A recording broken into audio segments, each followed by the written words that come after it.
سلام الله عليكم ورحمة الله وبركاته كلنتو وعن ونكسن داوض يلمل ولباد جوكتان قضبضات ورركنا كم غليدانتان وحكم ذا مظاهرات xooggan oo lagu taageerayo ciidamada dawladda federaalka Itoobiya ayaa ka dhacaya magaalooyinka waaweyn sidoo kale dalka Mareykanka ay ka soconayaan mudaharaadyo lagu taageerayo guud ahaanba ciidamada dawladda iyo xukuumadda Dr. Abiy Ahmed dagaalada culus kula jirta xoogagga TPLF ee weerarada xooggan ku haya xukuumadda Dr. Abiy Ahmed sidoo kale dagaalada culus ayaa ka soconaya gobolka Waghambra oo dhaxaya ciidamada dawladda iyo huwantooda iyo xoogagga TPLF oo dhinaca ayadoo ciidamada dawladda ay sheeganayaan guulo hordhaca ay ka gaareen dagaalada xooggan ay kula jiraan xoogagga TPLF ka dhacaya gobolka Waghambra deegaanada ku hareeraysan Sokeeta ayaa wali ka dhacayaan dagaalka xooggiisa ayadoo xoogagga TPLF ay adeegsanayaan hubka aadka u culus ama sida xukuumadda ayadoo dawladda Itoobiya ay ku helaysaa xoogagga TPLF inay xasuuqeen dad rayid ah oo tiro ahaan ka badan 30 qof oo ku dhintay goobaha ay dagaaladu ka socdaan xoogagga TPLF-na ay ka geysteen halkaasi duqeymo aad u culus dadkana gabi ahaanba ay ku nafwaayeen hubka ay adeegsanayaan xoogagga TPLF sidoo kale dagaalo qaran ayaa ka soconaya waqooyiga Wollo halkaas ay xoogagga Tigrayga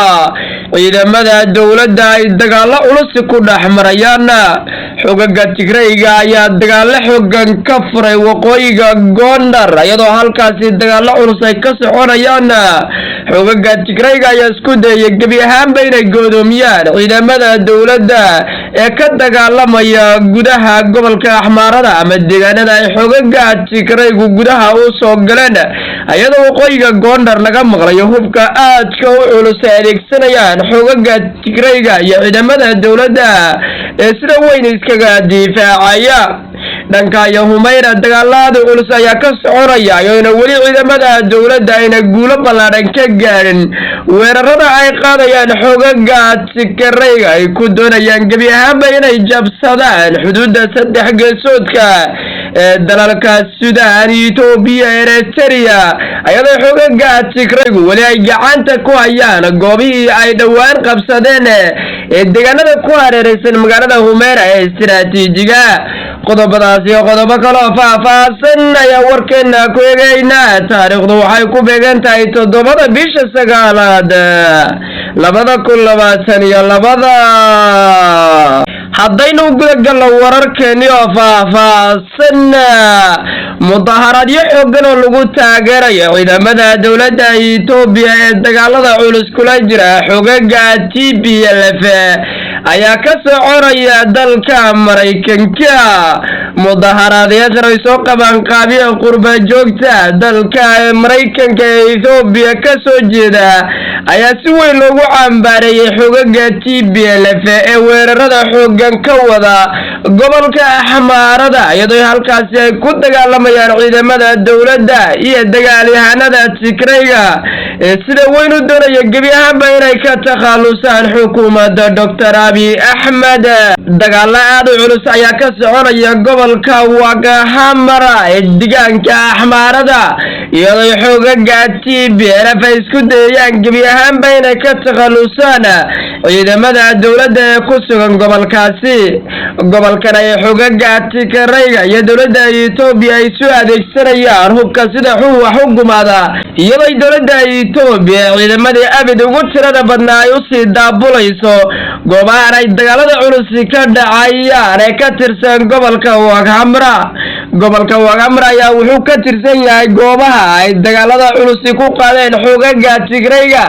ciidamada dawladda iyo xoogagga TPLF ayaa midka kale guulo hordhaca ka sheeganaya ayadoo gobolkaasi ay ku barakaceen kumanaan kun oo rayida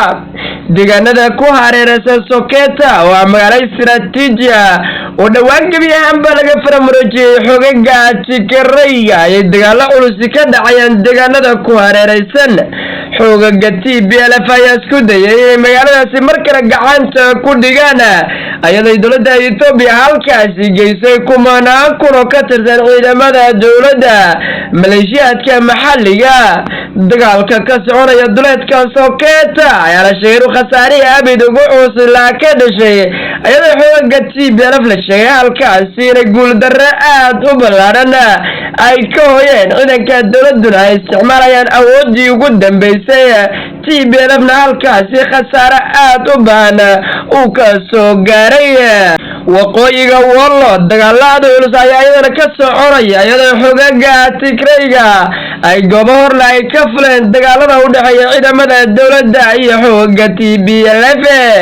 xoogaga TPLF ayaa waqooyiga Gondar weerar xoogan ku qaaday ayadoo ciidamada dowladda ka dagaalamaya waqooyiga Wollo la sheegay inay go'doon ugu jiraan xoogaga Tigrayga hase yeeshee ay weli ciidamadu si weyn isu difaacayaan dagaalkuna waa culus yahay xoogaga Tigrayga ee weerarka xoogan ku qaaday waqooyiga Gondar ayaa la sheegay inay halkaasi jab culus ugu geysteen maleeshiyaadka xamaarada iyo ciidamada kale ee deegaanka iyadoo halkaasi uu ka soconayo isku dhac u ballaaran oo xoogaga Tigrayga ay ku doonayaan gebi ahaanba inay ku qabsadaan waqooyiga Gondar ayna u siqadaan dhanka iyo caasimadda labaad ee deegaanka xamaarada Humayra waxaa ka soconaya dagaalada xooggan oo u dhexeeya ciidamada dowladda iyo xoogaga TPLF xoogaga TPLF ayaa qalcadii ay dhawaan qabsadeen weli gacanta ku haya iyadoo ciidamada dowladda federaalka Itoobiya iyo huwantooda garabka siiraysa ayna weli wax horumar ka sameeyeen dagaalka ka soconaya xuduudda saddex geesoodka ee dalalka Suudaan Itoobiya Eritrea TPLF ayaa wadaad ballaaran ku bixinaysa si gebi ahaanba deegaanadaasi gacanta ugu dhigi lahayd ergeyga gaarka ee geeska Afrika u qaabilsan dalka Mareykanka ayaa soo gaaray maanta dalka Itoobiya ergeygan ayaa la filayaa inuu dhexdhexaadin u ballaaran ka sameeyo xogaga ku dagaalamaya dalka Itoobiya waa Dr. Abiy Ahmed iyo xogaga TPLF oo ay dagaalo aad u culus ku dhex marayaan waqooyiga dalka Itoobiya dowladda Mareykanka ayaa isku daysay gebi ahaanba inay soo afjarto colaadda ka taagan waqooyiga Itoobiya oo qolyahan ay dagaalada xooggan u dhexeeyaan lagu qanciyo inay nabadda ka doorbidaan gebi ahaanna dagaalkan ay joojiyaan ayadoo xaaladda dalka Itoobiya amniga dalka Itoobiya uu marba marka ka dambaysa faraha ka sii baxayo colaaduna ay cirka isku sii shareerayso taniyo kulanti dambe wacan salaamu alaykum wa rahmatullahi wa barakatuh